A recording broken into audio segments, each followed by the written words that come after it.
Hi everyone, this is Chris from Bar Above, and today we're continuing our focus on proper technique for cocktail bars.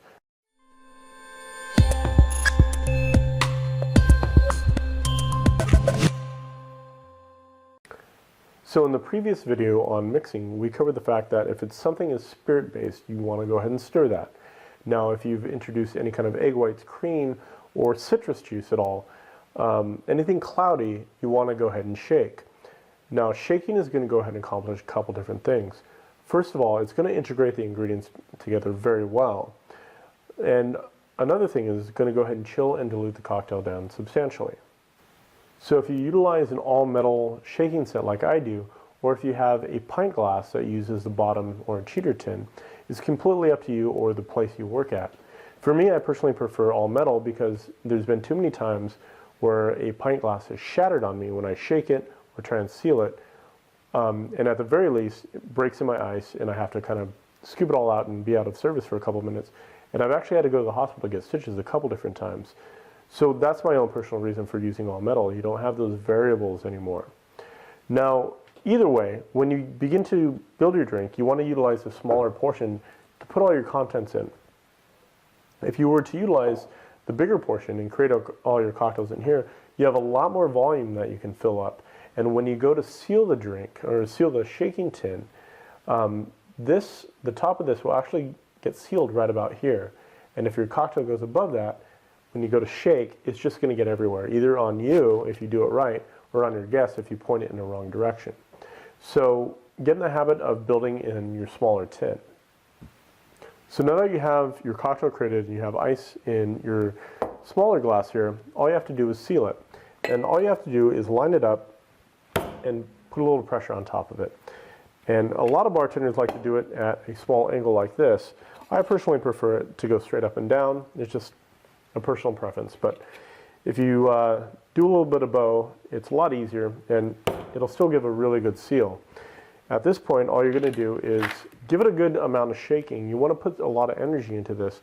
There's been too many bartenders I've seen that have just kind of done a weak shake, and it's not really doing much. You're not really incorporating a lot of energy into the cocktail. You're not mixing the ingredients well together. So you really want to put some pressure in there, and you want to get those ingredients both properly chilled and diluted and incorporated as well. Now there's a couple of techniques that I've seen for this. The first is very high up, where you're shaking really, really aggressively, or kind of like, I believe it's more of a European style or a Japanese style, where they shake a little bit lower here. And that'll put a lot less pressure on your elbows.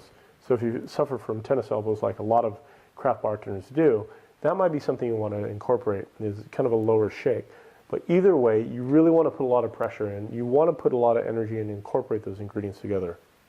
So now that we've chilled and incorporated all of our ingredients together, now's the time to open up our mixing tin. And it's actually really easy. So you're going to grab the mixing tin with the palm of your hand on the big portion, and you're going to wrap 2 fingers around it, and then your pointer and your middle finger to the top. Now your 2 top fingers here are actually going to be pushing this direction, and you're going to be hitting this direction, and that should break the seal easily. So for example, and now it's open. Usually the blow by itself is enough to kind of break the seal, but if it needs a little extra encouragement, that's what it's there for. Now for one practical piece of advice, now that we have this open, the first thing you want to do is get in the habit of marrying the 2 tins together. The reason for this is when you're done and you're done straining, and you put this on your work surface, you're taking a lot less space up on your work surface, and it just looks a lot more polished and professional. So that's a practical reason of why you want to join those 2 pieces together. Now, when you go to strain, you want to start to utilize your Hawthorne strainer for this job. The reason for it is the Hawthorne strainer actually has extra coils to it, which can help filter out other ingredients like pulp and fibers or protein fibers from egg whites. The julep strainer can do it as well, but you want to get in the habit of utilizing a Hawthorne strainer for this job. Now, if we were to go ahead and just pour this right into our final martini glass here, or coupe glass, what you'll notice is there's a thin layer of ice crystals that'll form right on the top, and it will actually dilute down the cocktail much faster. Some people actually like to say that they want to skate across the top and that's a customer preference. But for us, what we're going to do is we're going to incorporate a fine strainer here. So the fine strainer is meant to catch all of those small particles and anything that the coils from your Hawthorne strainer missed. So you can actually, I don't think you can see it on film, but there's actually a thin layer of ice crystals at the bottom of this fine strainer that haven't gone into my drink. So this is something to keep in mind and something to practice at work, and you'll definitely notice it the first time you do it. So those are the proper techniques for shaking a cocktail. So just as with mixing or stirring a cocktail, you should be confident in doing a cocktail shake with either hand. And definitely you should be able to do 2 cocktails at the same time. So in order to do 2 cocktails at once, not much is really changing. So you're going to go ahead and build your cocktails. You're going to fill them with ice, and you're just going to seal them the way you normally would.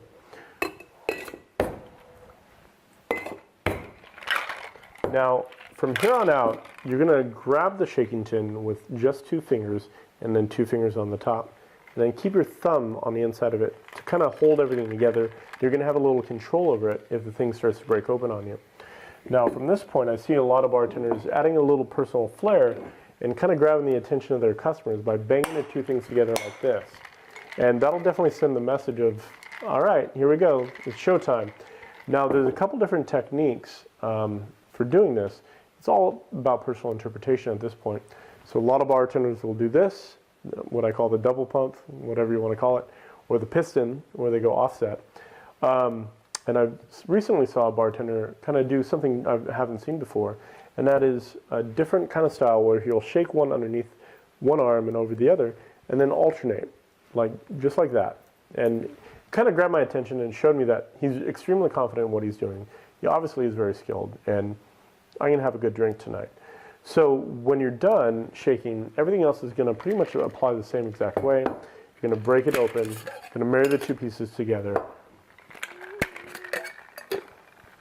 and then fine strain.